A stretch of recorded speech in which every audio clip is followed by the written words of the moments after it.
Hello. Please side by side येतोय आवाज? पार्टिसिपंटला sir. काय म्हणाल? हॅलो. हा सर, येतोय सर आवाज, बोला सर.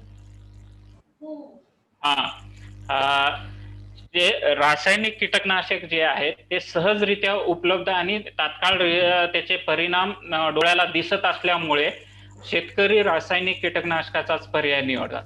मग हे जे रासायनिक कीटकनाशकाचे फायदे आहेत तेच आपल्याला जैविक कीटकनाशके तयार करताना लक्षात ठेवायला पाहिजे. जैविक कीटकनाशक जे आहेत ते देखील आपल्याला म्हणजे त्याचे जे परिणाम आहेत म्हणजे सहजरित्या डोळ्याला दिसायला पाहिजे आणि जे रासायनिक जैविक कीटकनाशक जे आहे ते सहजरित्या शेतकऱ्यांना उपलब्ध जर करून दिलं तर शेतकरी त्याचा निश्चितच उपयोग करतील. म्हणजे आपण जर उदाहरणच बघितलं तर बायोमिक्सच उदाहरण आहे.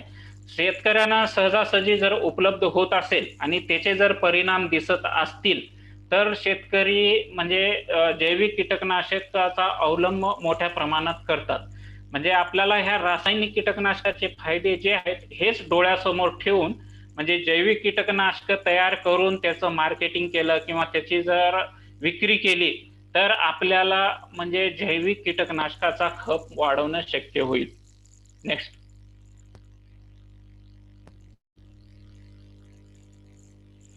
आता रासायनिक कीटकनाशकाचे जे धोके आहेत ते आपल्याला सगळ्यांना जगजाहीरच आहेत. आपण वेगवेगळ्या माध्यमातून म्हणजे रासायनिक कीटकनाशकाचे जे दुष्परिणाम आहेत ते आपण ऐकतच आहोत किंवा पाहत आहोत. म्हणजे जे काही म्हणजे आपल्या तर म्हणजे मनुष्याच्या आरोग्यावर तर परिणाम होतोच किंवा इतर प्राण्यावरती, पर्यावरणाचा ऱ्हास, या वेगवेगळ्या ज्या समस्या आहेत त्या रासायनिक कीटकनाशकामुळे निर्माण झालेल्या आहेत. त्या थोडक्यामध्ये म्हणजे आपल्याला कृषी क्षेत्रामध्ये देखील आहेत म्हणजे समस्या आणि त्याचा जो वापर करणारे आहेत म्हणजे जे काही आपण जे कृषी क्षेत्रामध्ये जे उत्पादन करतो त्याच्यावर जे अवलंबून आहेत म्हणजे जे की आपण ग्राहक जे आहेत त्यांना देखील या कीटकनाशकाचे रासायनिक कीटकनाशकाचे दुष्परिणाम च्या परिणामाला सामोरे जावं लागत आहे. म्हणजे मग हे कोणकोणते दुष्परिणाम आहेत ते आपण थोडक्यामध्ये पाहूया. नेक्स्ट या. एक सर्वप्रथम जर बघितलं तर म्हणजे आपल्या जे मनुष्याच्या आरोग्यास हानिकारक हे आपण आणि जर एक रासायनिक कीटकनाशकाचा जे वापर करतात म्हणजे शेतामध्ये जे वापर करतात शेतकरी किंवा शेतमजूर जे आहेत त्यांना प्रत्यक्षरित्या जे त्या रासायनिक कीटकनाशकाच्या संपर्कात आल्यानंतर त्याचे दुष्परिणाम होतात आणि त्याचबरोबर ते निर्मिती करतायत त्यावेळेस देखील जे किंवा जे रासायनिक कीटकनाशक हाताळतात वाहतूक करते वेळेस ते त्यांना देखील या रासायनिक कीटकनाशकामुळे त्यांच्या आरोग्यावर दुष्परिणाम होतात. आणि सगळ्यात मोठं उदाहरण आहे की 1984 मधील भोपाळ मधील दुर्घटना. युनियन कार्बाइड या ज्या कीटकनाशकाची कंपनी आहे, कार्बारिल म्हणून जे कीटकनाशक आहे जे आता सध्या बंदी आहे पण जे कार्बारिल कीटकनाशक अगोदर तयार करत होते त्या तयार करणाऱ्या कारखाना म्हणजे स्फोट झाल्यानंतर किंवा गॅसची वायू गळती झाल्यामुळे आता देखील त्याचे दुष्परिणाम तिथल्या लोकांना भोगावे लागत आहे. म्हणजे हे रासायनिक कीटकनाशकाचे दुष्परिणाम म्हणजे खूप दूरपर्यंत राहणार आहेत. नेक्स्ट. त्याचबरोबर म्हणजे आपल्या मनुष्याला तर आहेतच प्राण्यांना देखील आणि शेती क्षेत्रामध्ये जर बघितलं तर याचे दुष्परिणाम म्हणजे किडीमध्ये प्रतिकार शक्ती निर्माण होते. म्हणजे कुठलाही रासायनिक कीटकनाशक जेव्हा नवीन येतो बाजारामध्ये सुरुवातीला खूप चांगल्या प्रकारे ते किडीचं नियंत्रण करतो पण हळूहळू जर बघितलं तर हे कीटकनाशकाला त्या किडी दाद देत नाही.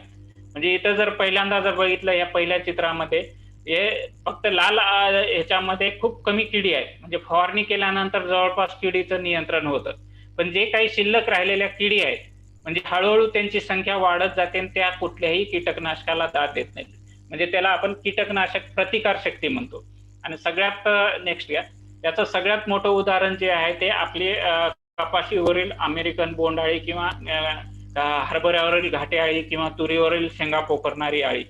ही जी अळी आहे कुठल्याही जुन्या जे कीटकनाशक आहेत पारंपरिक कीटकनाशक त्यांना कुठल्याही कीटकनाशकाला ही कीड दाद देत नाही. म्हणजे हे सगळे कीटकनाशक ही कीड पचवू शकते. आणि आता जर बघितलं तर इमिडाक्लोप्रिड एक कीटकनाशक आहे. हे इमिडाक्लोप्रिड कीटकनाशकाला जर तुडतुडे जर बघितले कपाशीवर, हिरवे तुडतुडे, ते या कीटकनाशकाला हे तुडतुडे जे आहेत ते दाद देत नाहीत. म्हणजे त्यांच्यामध्ये प्रतिकार शक्ती निर्माण झाली आणि आपण कुठलंही कीटकनाशक किती फवारणी केलं तर त्या किडी नियंत्रणात येत नाहीत. नेक्स्ट. त्यानंतर दुसरं जे कीटकनाशकाचे दुष्परिणाम आहेत म्हणजे किडींच्या नैसर्गिक शत्रूचा नाश होतो. म्हणजे किडीचं नैसर्गिक नियंत्रण खूप मोठ्या प्रमाणात होतं. आपण जे नियंत्रण करतो ते खूप कमी टक्के आहे. जवळपास 95% आसपास म्हणजे नैसर्गिकरित्या किडींचं नियंत्रण होतं. आपण जवळपास 3 ते 5% नियंत्रण जे आपल्याला करतो आपण. मग जे 95% नियंत्रण करणारे आहेत त्या ज्या नैसर्गिक शत्रू आहेत त्याचे नाश जे आहे ते रासायनिक कीटकनाशकाच्या अतिवापरामुळे होतो. नेक्स्ट. तसंच जर बघितलं दुसरे जे रासायनिक सगळ्यात महत्वाचा परिणाम म्हणजे जे परागीकरण करणारे कीटक आहेत, सगळ्यात महत्वाचं त्याच्यामध्ये मधमाशी आहे. या मधमाशीच्या याच्यावरती या रासायनिक कीटकनाशकाचा खूप मोठ्या प्रमाणात परिणाम होत आहे. एकतर हे मधमाशी जे आहे ते आपल्या पराग सिंचनामध्ये खूप मोठ्या प्रमाणात काम करतात. त्याचबरोबर मधमाशी जो पालनाचा उद्योग आहे त्या उद्योगावर देखील या रासायनिक कीटकनाशकामुळे विपरीत परिणाम होत आहे. नेक्स्ट.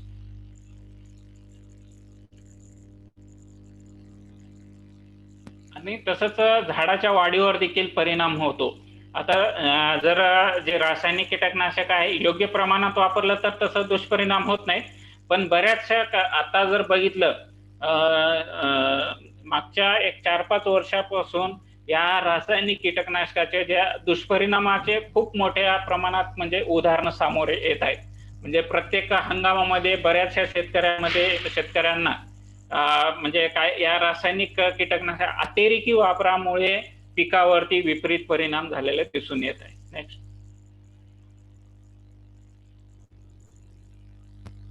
आणि या कीटकनाशकाचे अंश जे आहेत म्हणजे त्याचे रेसिड्यू जे आहेत ते आपल्या अन्नामध्ये, पाण्यामध्ये, मातीमध्ये या कीटकनाशकाचे अवशेष राहतात.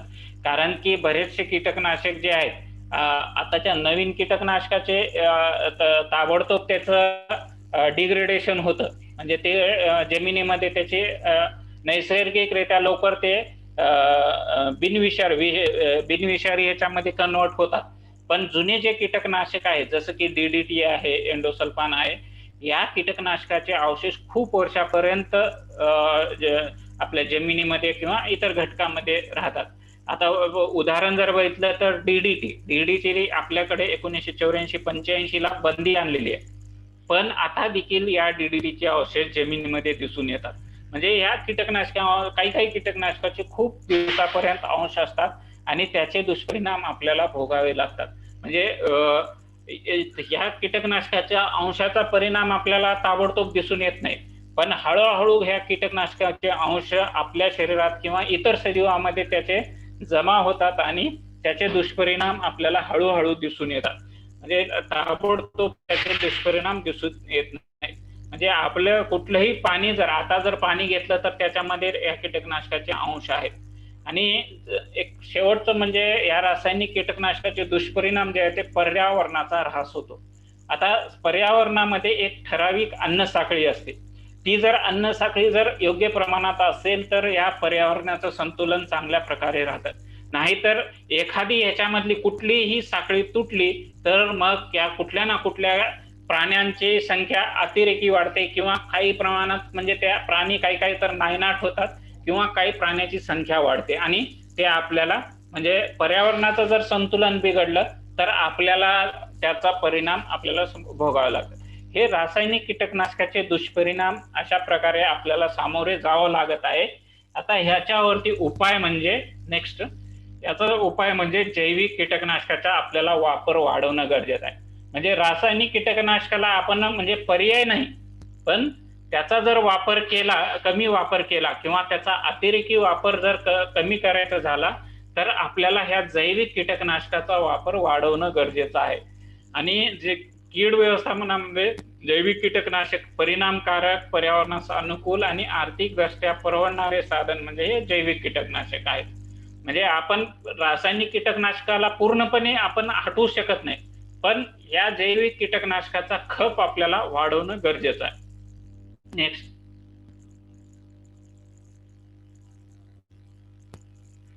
आता जैविक कीटकनाशक म्हणजे काय? म्हणजे जे नैसर्गिकरित्या आढळणारे जे काही सजीव आहेत, म्हणजे जिवंत कुठले वनस्पती किंवा सजीव प्राणी किंवा सूक्ष्म जीवजंतू जसं की बुरशी, जीवाणू, विषाणू, सूत्रकृमी यांचा पिकावरील कीड व रोग व्यवस्थापनासाठी वापर करणे म्हणजे जैविक कीटकनाशक. आता याच्यामध्ये आपल्याला वेगवेगळे वनस्पती आहेत, त्याच्यामध्ये वेगवेगळे सूक्ष्म जीवजंतू आहेत, काही प्राणी, काही त्यांच्या पासून काही म्हणजे काही काही प्राण्यामध्ये पासून विष तयार करता येतं. त्याचा वापर करून आपण हे कीटकनाशक म्हणून त्याचा वापर करू शकतो. आणि काही काही प्राणी जे आहेत म्हणजे जसं की ट्रायकोग्रामा आहे, ते त्या सजीवाचा आपण प्रत्यक्षरित्या म्हणजे प्रयोगशाळेत त्याचं मोठ्या प्रमाणात गुणन करून किंवा त्यांच्या संख्या वाढवून आपण शेतामध्ये वापरू शकतो. म्हणजे ह्या सगळ्या जे आहेत ते आपण एक ढोबळमानाने त्यांना जैविक कीटकनाशके म्हणू शकतो. आणि आता आपल्याला ह्याच्यामध्ये म्हणजे आजच्या भागामध्ये विशेष करून जे प्रयोगशाळेमध्ये आपल्याला तयार करता येतात किंवा बाजारामध्ये जे काही उपलब्ध आहेत तेवढ्याच जे कीटकनाशक जैविक कीटकनाशक आहेत तेवढेच आपल्या म्हणजे ह्या आजच्या प्रशिक्षणामध्ये आपण पाहूया. नेक्स्ट. आता जैविक कीटकनाशक आता आपल्याला सगळ्यात महत्वाचं आहे, आपल्या जैविक कीटकनाशकाचा उद्योग जर करायचा असेल तर जैविक कीटकनाशकाचे आदर्श गुणधर्म कोणकोणते असायला पाहिजे हे लक्षात ठेवायला. विशेष करून आपण रासायनिक कीटकनाशकाला जर सामोरे ठेवलं तर त्याचे जे गुणधर्म आहेत त्याच्या जवळपास आपण जाण्याचा प्रयत्न करायला पाहिजे. आता ह्या जैविक कीटकनाशकाची कार्यक्षमता ताबडतोब असायला पाहिजे आणि त्यात सातत्य असायला पाहिजे. म्हणजे असं असायला नाही पाहिजे की म्हणजे एका वेळेस काम करेल दुसऱ्या वेळेस काम करणार नाही. सातत्याने जर त्या कीटकनाशक म्हणजे जैविक कीटकनाशक जर काम करत असतील तर आणि त्याची कार्यक्षमता जर चांगली असेल तर जैविक कीटकनाशक आपल्याला म्हणजे खप वाढेल किंवा त्याचं मार्केटिंग सहजासहजी करणं सोपं होईल. आणि विशिष्टता म्हणजे केवळ हानिकारक किडीवरच परिणाम करणारे असावे, इतर याच्यावरती ते काम म्हणजे त्याचे हानिकारक परिणाम होऊ नये.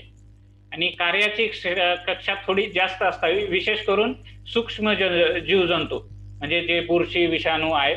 म्हणजे थोडं ब्रॉड स्पेक्ट्रम म्हणजे कसं फक्त विषाणूचा जर विचार केला तर ते स्पेसिफिक असतात. म्हणजे उदाहरण जर घेतलं तर घाटे अळीचा विषाणू घाटे अळीवरच कार्य करतो, पण ते ठीक आहे. पण काही काही जे जीवजंतू आहेत ते म्हणजे ब्रॉड स्पेक्ट्रम असायला म्हणजे घाटे अळी किंवा तंबाखूवरील पाने खाणारी अळी इतर अळीवर देखील हे काम केलं तर म्हणजे त्याचं निश्चितच ते चांगलं राहील.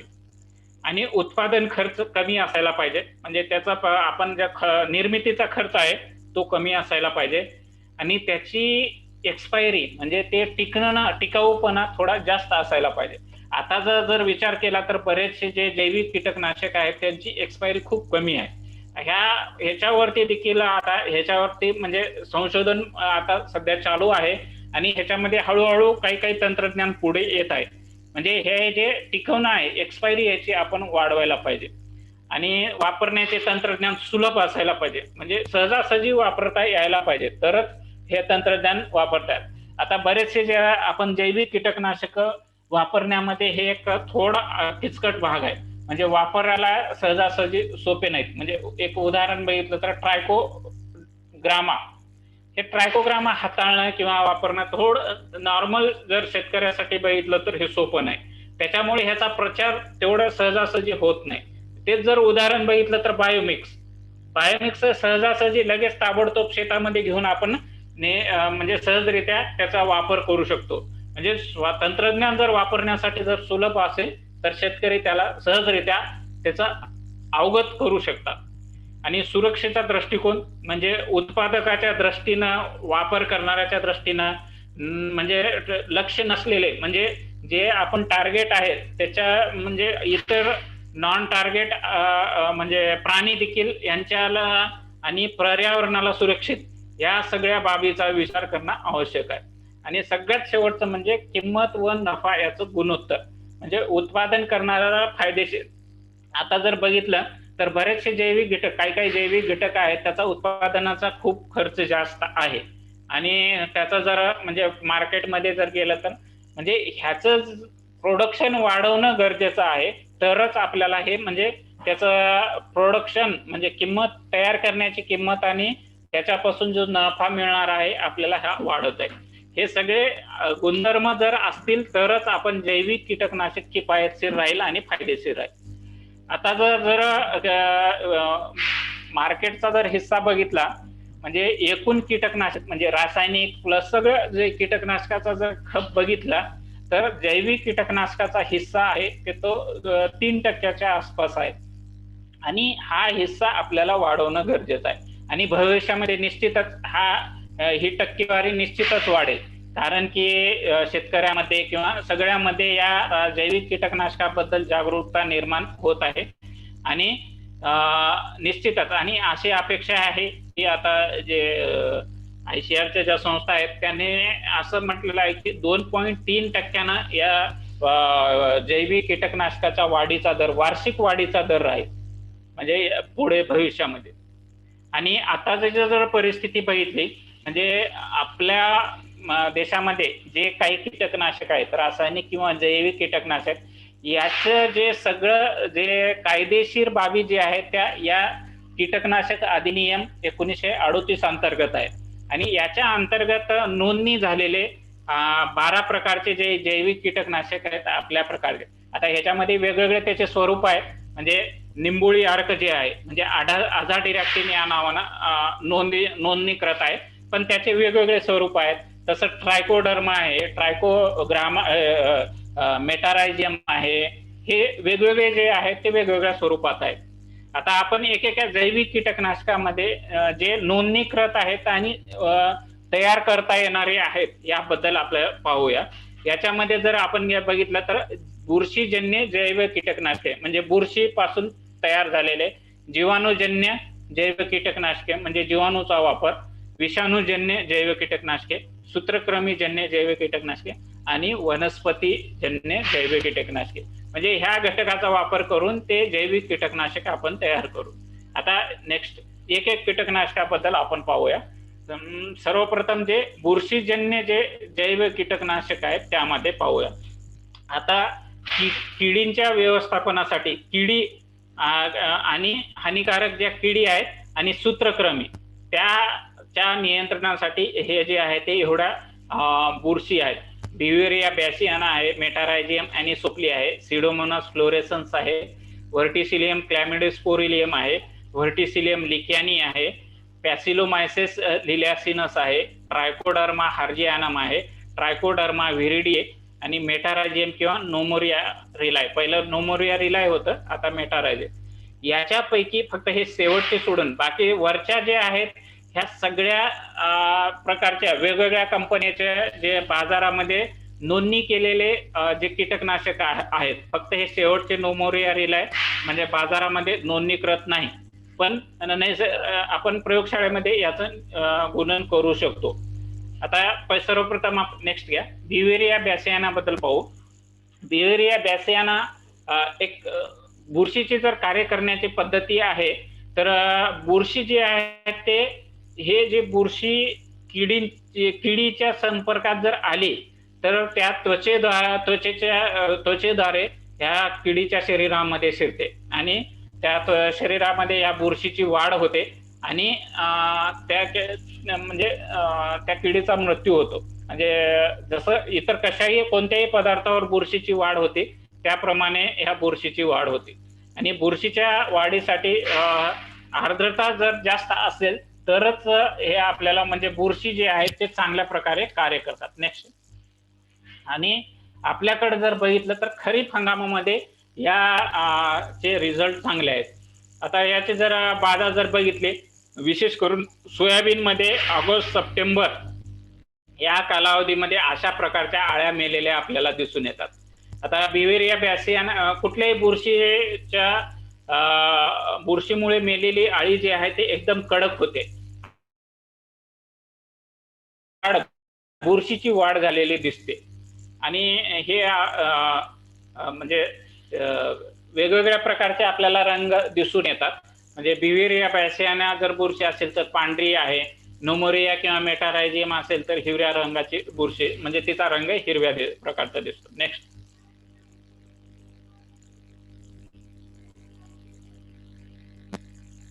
आता हे बिवेरिया बॅसियाना याच्याबद्दल पाहू. बिवेरिया बॅसियाना जर बघितलं तर म्हणजे हे ब्रॉड स्पेक्ट्रम आहे, म्हणजे रस शोषण करणाऱ्या किडी, तसंच जे अळीवर्गीय किडी आहेत तसं ह्या सगळ्यांना हे कीड मारणारे आहे. इथं जर बघितलं ह्या 2-3 याच्यामध्ये, तर हे अळी जे मेलेली आपल्याला दिसून येईल. अळी म्हणजे त्या शरीरावरती बुरशी, पांढरी बुरशी वाढते आणि ही मरून जाते. आता जर पिठ्या ढेकून आहे, सगळ्या प्रकारचे पिठ्या ढेकून, म्हणजे कपाशीवरील राहू द्या किंवा कुठल्याही ह्याच्यावरचा पिठ्या ढेकणावरती, पांढऱ्या माशीवर, मावा, घाटी अळी, पाणी खाणाऱ्या अळ्या, केसार अळ्या, तुडतुडे, डेंडा भुंगेरा, हुमणी कीड, खोडकिडा, उंटाळी, या वेगवेगळ्या प्रकारच्या किडीवरती या बिवेरिया बॅसियाना या बुरशीमुळे ह्या प्रकारच्या वेगवेगळ्या ज्या किडी आहेत ते नियंत्रणात येतात. नेक्स्ट.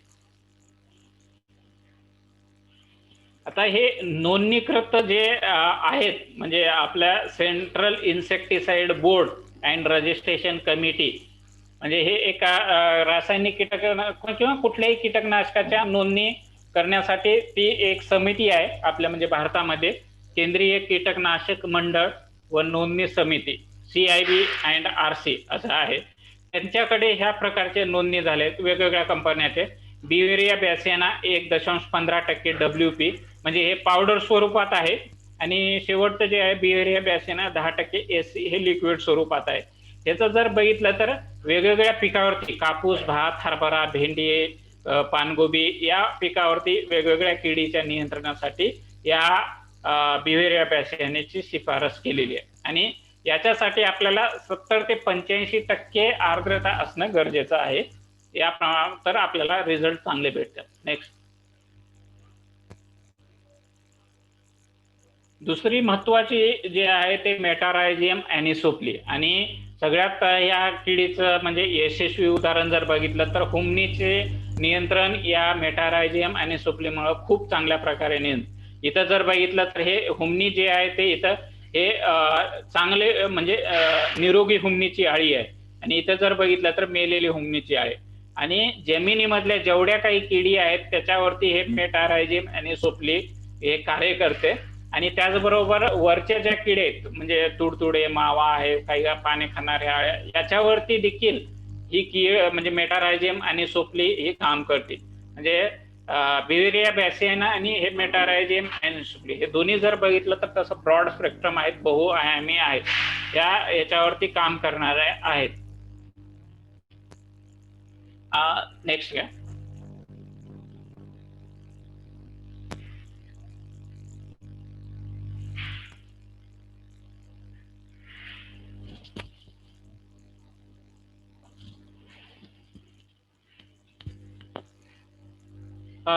या जे मेटारायझियम आहेत ते भातावरती, वांगीवरती, ऊसावरती याची नोंद आहे. याचे जर फॉर्म्युलेशन बघितले स्वरूप तर पावडरच्या स्वरूपात आहेत. 1.15% WP आणि 1% या प्रमाणात आहेत. याची शिफारस तपकिरी भातावरती आहे, हुमणीसाठी आहे, आणि काही वांगीवरती शेंडावा फळ फुकरणाऱ्या किडीसाठी आहे. आणि सहसा जर आपल्याला जैविक नियंत्रण करायचं जर असेल तिथं वर्षातून किमान 2 वेळा, म्हणजे 6 महिन्याच्या अंतराने जर हे मेटारायझियम ॲनिसोप्ली जमिनीमध्ये मिसळलं तर जमिनीमधून ज्या किडी आहेत तसंच काही प्रमाणात म्हणजे वरच्या ज्या किडी आहेत झाडावरती त्यांचं नियंत्रण होतं. आणि या बुरशीची जर कार्यक्षमता जर वाढवायची झाली तर त्याच्यामध्ये सूर्यफूल तेल जर मिसळलं तर कार्यक्षमता वाढवू शकतो. म्हणजे हे एक लक्षात ठेवायला पाहिजे, कुठलंही जैविक कीटकनाशक वापरते वेळेस त्याची कार्यक्षमता कसं वाढवता येईल या बाबी विचार करणं गरजेचं आहे.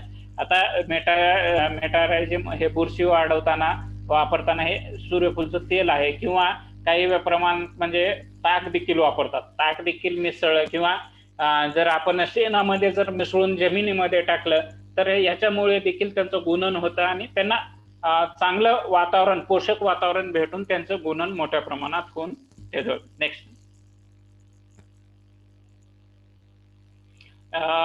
त्यानंतरची जी कीड आहे ते व्हर्टिसिलियम लिखॅनी. ही जी आहे ते विशेष करून रस शोषण करणाऱ्या ज्या किडी आहेत याच्यावरती कार्य करते, जसं की मावा आहे, फुलकिडे, पांढरी माशी, लाल कोळी आहे, पिठ्या ढेकून, खवले कीड यांच्या नियंत्रणासाठी हे व्हर्टिसिलियम लिखॅनी चांगल्या प्रकारे कार्य करते. नेक्स्ट. आणि व्हर्टिसिलियम लिखॅनीचे जे बाजारामध्ये जे उपलब्ध स्वरूप आहेत, पावडरच्या स्वरूपात आहे 1.15% किंवा द्रव रूपमध्ये सुद्धा आहे 1.5% किंवा 3% किंवा 5% स्वरूपामध्ये. हे जे फॉर्म्युलेशन वेगवेगळे स्वरूप आहेत ते बाजारामध्ये उपलब्ध आहेत. त्यांना ह्या वेगवेगळ्या पिकावरती या रस शोषण करणाऱ्या किडीसाठी विशेष करून म्हणजे त्याची शिफारस आहे. या सगळ्या किडीचे म्हणजे आर्द्रता असणे गरजेचे आहे. नेक्स्ट. आता हे बुरशी झाले आणि याच्यामध्ये जे काही जे बुरशी आहेत दुसऱ्या जे आहेत ते ट्रायकोडर्मा विरिडी जे आहे आणि हर्जियानम हे किंवा पॅसिलोमायसिस लिनियसस ह्या ज्या बुरशी आहेत ते सूत्रकृमीच्या नियंत्रणासाठी आहे.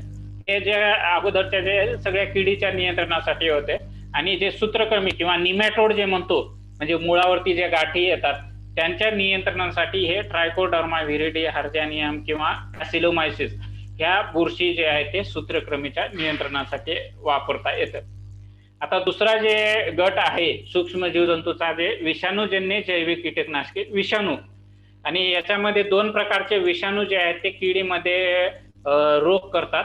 त्याच्यामध्ये न्यूक्लिअर पॉलीहायड्रोसिस व्हायरस NPV म्हणतो आणि जीवी ग्रॅन्युलोसिस व्हायरस.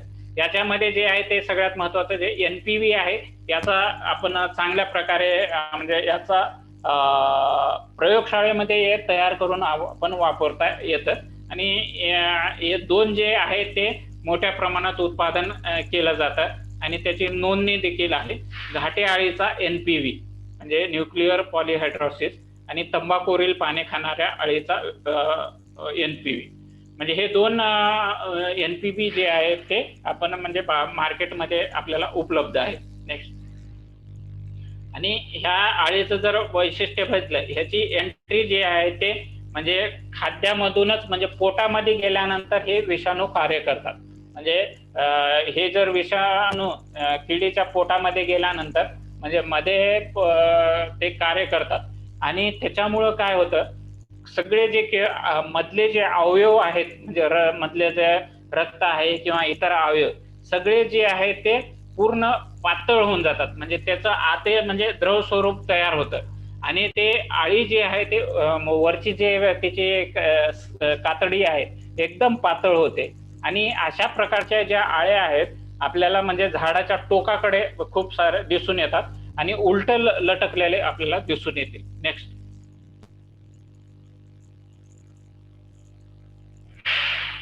असं जर बघितलं आता हे आपल्याला अशा प्रकारच्या आळ्या लटकलेल्या दिसून येतील आणि हे विषय घाटे अळीचा जे विषाणू आहे म्हणजे आपल्याला वेगवेगळ्या प्रकारे म्हणजे ही घाटे अळी बहुभक्षी आहे. खूप पिकावरती या किडीचा आपल्याला वापर करता येतो. कापूस, तूर, हरभरा, सूर्यफूल, टोमॅटो या पिकावरती म्हणजे मोठ्या प्रमाणात या घाटे अळीचा प्रादुर्भाव होतो आणि ह्याचं वैशिष्ट्य म्हणजे फक्त घाटे अळीवरतीच हा विषाणू काम करतो. इतर कुठल्याही म्हणजे सजीवावर या विषाणूचा परिणाम होत नाही. त्याच्यामुळे हे खूपच स्पेसिफिक आहे.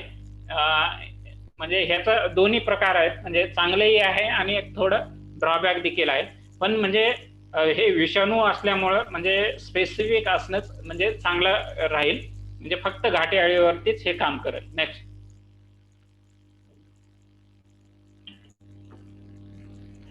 आता घाटे अळीचं शिफारस जी आहे ते तूर, हरभरा, टोमॅटो, कापूस यावरती जे घाटे अळी आहे त्याच्या नियंत्रणासाठी आणि दुसरी जी आहे ते तंबाखूवरील पाने खाणारे अळीचा एनपीव्ही, म्हणजे तंबाखूवरती शिफारस आहे. SLNPV म्हणतो, स्पोडोप्टेरा ल्युटुरा जे आहे ते तिच्यासाठी आहे.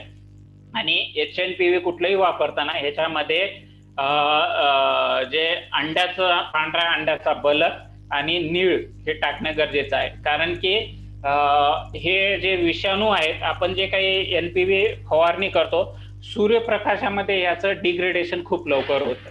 त्याच्यामुळे ह्याचं डिग्रेडेशन कमी होण्यासाठी हे निळीचा वापर करतो. आणि ह्याच्यासाठी पानावरती चिटकून राहण्यासाठी या अंड्याचा बलक आपण वापरू शकतो. म्हणजे हे देखील लक्षात ठेवणं गरजेचं आहे की जैविक कीटकनाशका वापरताना त्याची परिणामकारकता वाढवण्यासाठी किंवा टिकवण्यासाठी या बाबी लक्षात ठेवणं गरजेचं आहे. नेक्स्ट.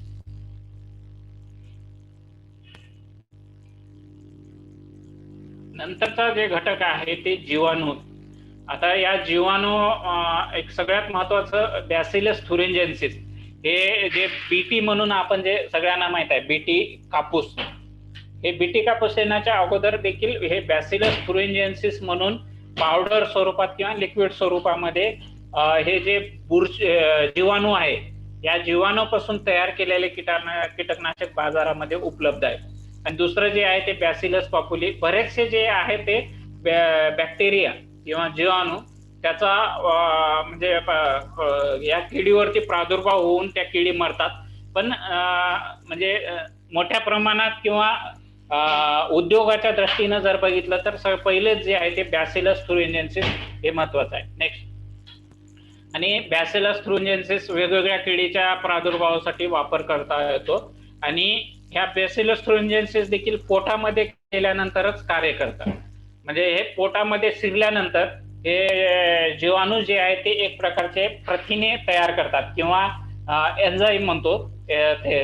आणि हे प्रथिने जे आहे ते विषारी असतात आणि त्याच्यामुळे ह्या किडीला पॅरालिसिस होतो. म्हणजे जे म्हणजे तोंडातील जे काही स्नायू आहेत किंवा मज्जातंतू आहेत ते पॅरालाइज होतात, म्हणजे ते म्हणजे सुन्न होतात. आणि त्याच्यामुळे आळी तिची खाण्याचा वेग मंदावतो, ते शांत होते आणि हळूहळू न खाल्ल्यामुळे ती कीड मरून जाते. नेक्स्ट.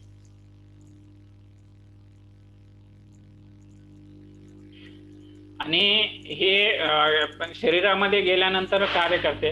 आणि सगळ्यात एकतर हे बाजारामध्ये जे उपलब्ध आहेत कीटकनाशक ते आपण वापरू शकतो. आणि त्याचं चांगलं उदाहरण हे आहे, म्हणजे आपलं सध्याचा जर बीटी कापूस बघितला तर त्या बीटी कापसामध्ये म्हणजे कापसाच्या जनुकामध्ये या जीवाणूचा जनुक, म्हणजे जो जनुक म्हणजे जे विषारी पदार्थ तयार करतात तो जनुकच म्हणजे कापसाच्या झाडामध्ये टाकलेला आहे. म्हणजे त्या जनुकामुळे कापसाच्या झाडामुळे ते हे डेल्टा एंडोटॉक्सिन म्हणून जे प्रथिन किंवा विष तयार होतं आणि त्या विषामुळं म्हणजे त्याच्यावरती जे घाटी आळी आहे किंवा इतर ज्या आळ्या आहेत त्या मरतात. नेक्स्ट. आणि याचे देखील वेगवेगळ्या प्रकारचे फॉर्म्युलेशन आहेत, स्वरूप आहेत, त्या बाजारामध्ये उपलब्ध आहेत आणि वेगवेगळ्या प्रकारावरती त्याची शिफारस आहे. नेक्स्ट. सर 1 मिनिट इंटरप्ट करतो. ही मीटिंग जी आहे 5 मिनिटानंतर पुन्हा एकदा स्टॉप होईल. पण ॲज युजली पुन्हा एकदा सेम ID आणि सेम पासवर्ड टाकून आपल्याला परत एकदा जॉईन व्हायचं आहे. आणि भेदे सरांचं जे मार्गदर्शन आहे हे चालू राहणार आहे.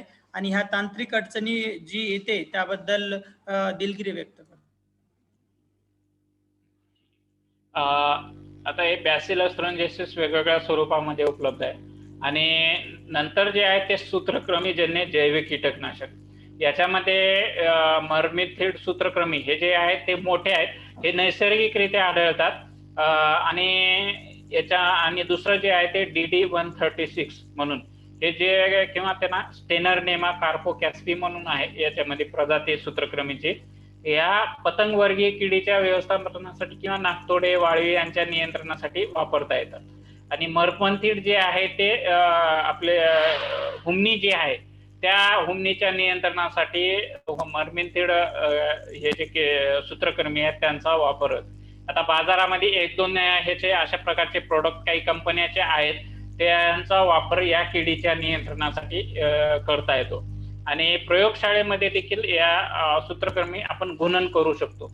ह्या सगळ्या जे सूक्ष्म जे जंतू आहेत, जसं की बुरशी आहे, विषाणू आहे, जीवाणू आहे, सूत्रकृमी, हे आपण प्रयोगशाळेमध्ये तयार करून यांचं गुणन करून त्यांचा वापर आपण करतो. आता जैविक कीटकनाशक हे म्हणजे ह्याचा जर वापर केला तर ह्या म्हणजे दूरदृष्टीने ह्या कीड नियंत्रण म्हणजे चांगल्या प्रकारे करतात.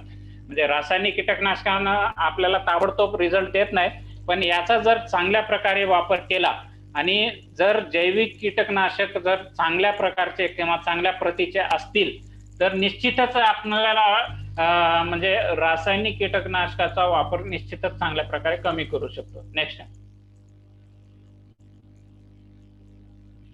आता पुढचा जो गट आहे हे सूक्ष्म जीवजंतू जे होते त्याचा जैविक कीटकनाशक आपण त्याच्या आधारित जे होते ते पाहिलं. आता वनस्पतीजन्य कीटकनाशक. आता वनस्पतीमध्ये देखील वेगवेगळ्या वनस्पतीच्या म्हणजे पानाचा, फुलाचा किंवा त्याच्या बियाचा, मुळाचा वापर करून त्याचे म्हणजे किडीवर ते कार्य करतात आणि त्याचा वापर आपल्याला कीटकनाशक म्हणून करता येतो. आता सगळ्यात प्रथम जर बघितलं तर हे पायरेथ्रम म्हणून आहे. म्हणजे आपण शेवंती जे म्हणतो, शेवंतीच्या फुलामध्ये पायरेथ्रम हा घटक असतो आणि त्याच्यामुळे किंवा तंबाखू जे आहे, तंबाखूमध्ये जे निकोटीन आहे ते देखील किडीवरती कार्य करतं आणि ते नियंत्रणात आणतं. आणि तसेच जे निंबोळी आहे, निंबोळीच्या बियामध्ये अझाडिरॅक्टिन किंवा इतर वेगवेगळे जे घटक आहेत ते किडीवरती कार्य करतात आणि किडीचं नियंत्रण करतात. आता वेगवेगळ्या वनस्पती जे आहेत किंवा आपण आता बाजारामध्ये म्हणजे शेतकऱ्यामध्ये देखील ऐकत आहोत की दशपर्णी अर्क, म्हणजे वेगवेगळ्या वनस्पतीचा अर्क करून ते फवारून ते वापरतात. आणि असे वनस्पतीजन्य कीटकनाशक आपण तयार करून त्यांचा वापर करू शकतो. आणि फक्त जर मार्केटच्या दृष्टीने जर विचार केला तर आता जे आहे ते निंबोळीवर आधारित जे कीटकनाशक आहेत त्यांचाच फक्त नोंदणी झालेली आहे, रजिस्ट्रेशन आलेला आहे आणि त्या आपल्याला बाजारामध्ये उपलब्ध आहेत. इतर प्रकारचे जे कुठल्या वनस्पतीजन्य कीटकनाशक जे आहेत ते नोंदणी झालेले नाहीत. पण आपण आता हळूहळू काही प्रमाणात शेतकरी त्यांच्या लेवलला वेगवेगळ्या वनस्पतीजन्य म्हणजे वनस्पतीच्या पानाचा किंवा इतर पदार्थाचा वापर करून त्याचे वापर करत आहेत. आता जर बघितलं तर आपण फक्त निंबोळीवर जे आधारित कीटकनाशक आहेत त्याच्यावरतीच आपण पाहूया. नेक्स्ट.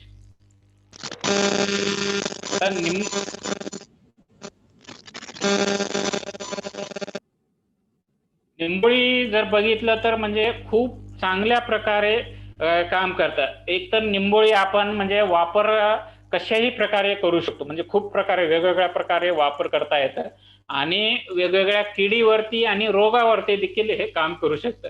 कारण की याच्यामध्ये जे रासायनिक घटक आहेत, अझाडिरॅक्टिन आहे, निंबिन, निम्बिडीन, निंबेनॉन, मेलॅट्रिऑल, हे जे वेगवेगळे म्हणजे घटक आहेत, रासायनिक घटक, या किडीवरती कार्य करतात.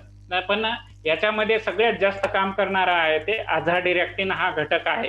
रासायनिक घटक हा किडीवरती कार्य करतात आणि किडीवरती वेगवेगळ्या प्रकारे कार्य करतात निंबोळे. जर कार्य बघितलं तर हे अंशतः किंवा पूर्णपणे अंडी घालण्यात अयशस्वी, किडी अयशस्वी होतात किंवा प्रौढाचा जीवनक्रम कालावधी कमी होतो, अंडी घालण्यापासून मादीस परावर्त करतात, अंडी उबवण्यावर परिणाम होतो, भक्षण रोधक म्हणजे जिथं निंबोळी अर्काची फवारणी केलेली असते तिथं म्हणजे त्या भागावरती किडी खात नाहीत किंवा आळी अवस्थेतच कायम राहते. म्हणजे कीटकाच्या आळीमध्ये जे आहे ते काट टाकतात. ह्या काट टाकण्याच्या म्हणजे आळी जर काट टाकली तरच तिचा आकार वाढतो किंवा तिची वाढ होते. त्यामुळे हे निंबोळी किंवा अझाडिरॅक्टिन जे आहे ते या काट टाकण्यावर प्रतिबंध करते.